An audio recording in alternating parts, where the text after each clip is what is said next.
Alright. Welcome once again. Thank you for joining me. My name is Joan Forest Mage, and I started off yesterday, July 1st, 2020, with a little intro to what I'm going to be doing this whole month of July. And part of that is to tell my personal story and how I got into energy healing performance and shamanic practice and the whole 9 yards of the work that I do. So it's been a long journey. Yesterday was my 50th year of dance and performance. So I started taking dance class in July 1st, 1970, and I've been in love with the arts ever since. So I started off taking dance class at a local school, Nowicki School of Contemporary Ballet, and was just so inspired. I actually started because I was babysitting. I was 13 years old and I was babysitting some kids, and they were taking classes there, and so I went to their recital and I ended up being very inspired by the teacher, Mary Ellen Nowicki, and wanted to take some dance class, which I had never done before.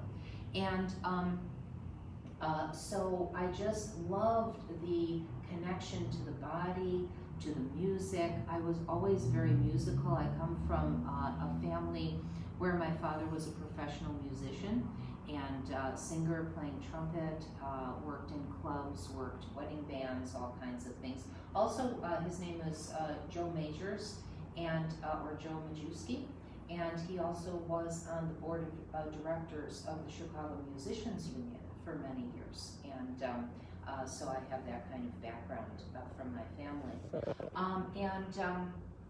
Also interestingly, my sister is a naturopath, the School of Naturopathy here in Chicago, which is a system of body work and healing through, like especially not spinal manipulation, but soft tissue manipulation. So I kind of have both of those, the healing and especially through natural healing, and also the arts. And I never was that interested in, like, say, playing an instrument or anything, but when I found dance, it was my love, right? And it was also very kind of a tragic thing that had happened to me about just before, a few years before that, where my mother had passed away from cancer, so when I was 10 years old. And so I've often reflected on how it was really, really great to be part of a community and have kind of a mother figure in my life. That was Mary Ellen, was that for me. Also we had like a student performing group, and that was just wonderful to be part of. So for me, the arts also were very much about, which I think especially with the performing arts is very true of many people, that it's the community aspect, and that the people that you are performing with and taking class with are really like your family and your home and all of that. So that was how I started. And when I was about 17, I developed back problems. Like I really could not dance, you know. And years later, if you have heard of Lady Gaga's problems, where she talked about, she had canceled like a whole season of performances, and she said, "This is the worst pain I've ever been in. I can't move, I can't do anything. I have sinovitis." Well, that was what I had, right, at 17. And I went to several doctors, and I remember one doctor saying, well, diagnosing it, and just saying, you know, it seems like your back is kind of sensitive and you probably should just give up dance. And I just went to myself, that I am 17 years old, this makes no sense. This is not an option that I'm just gonna go, oh, I can't do this.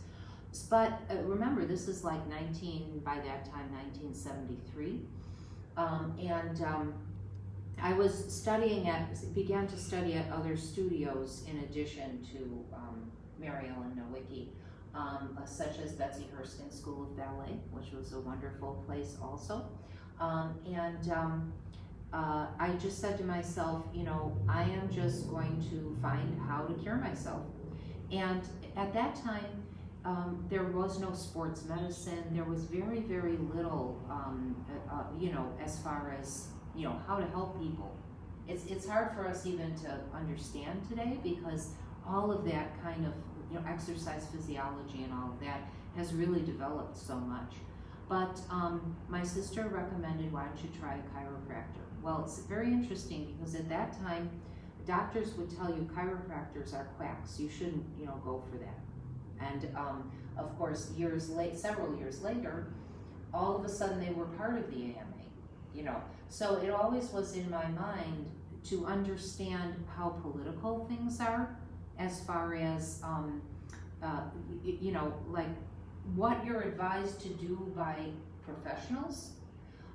You have to figure it out yourself in life. That was a big lesson I learned very early.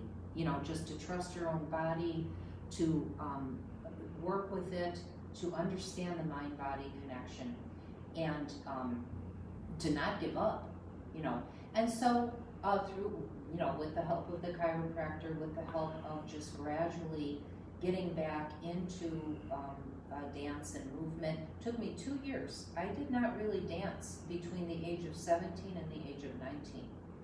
But when I finally got back, it's now been 50 years, that I've been dancing, teaching, all of this kind of stuff.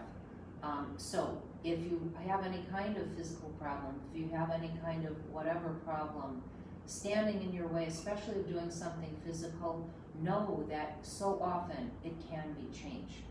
And that is, this is kind of the background of how I got into connecting art and healing, and understanding the connection of, like, especially the emotional, because there were a lot of things happening in my life at that time that were very emotional and very upsetting, as at that age, and so I really learned that connection, and that you can talk to your body, and I've had wonderful teachers that really emphasized that. I remember a man named Fred Alexson, and he was one of the people that really helped me strengthen my body when I was just getting back into dance when I was about 19 years old. So I just give tremendous praise to all of the wonderful teachers and all of the people that encouraged me at that time, and healthcare practitioners and body workers, and people that taught me about nutrition and meditation and relaxation and all of this kind of stuff. So that's a little bit about my early history of dance and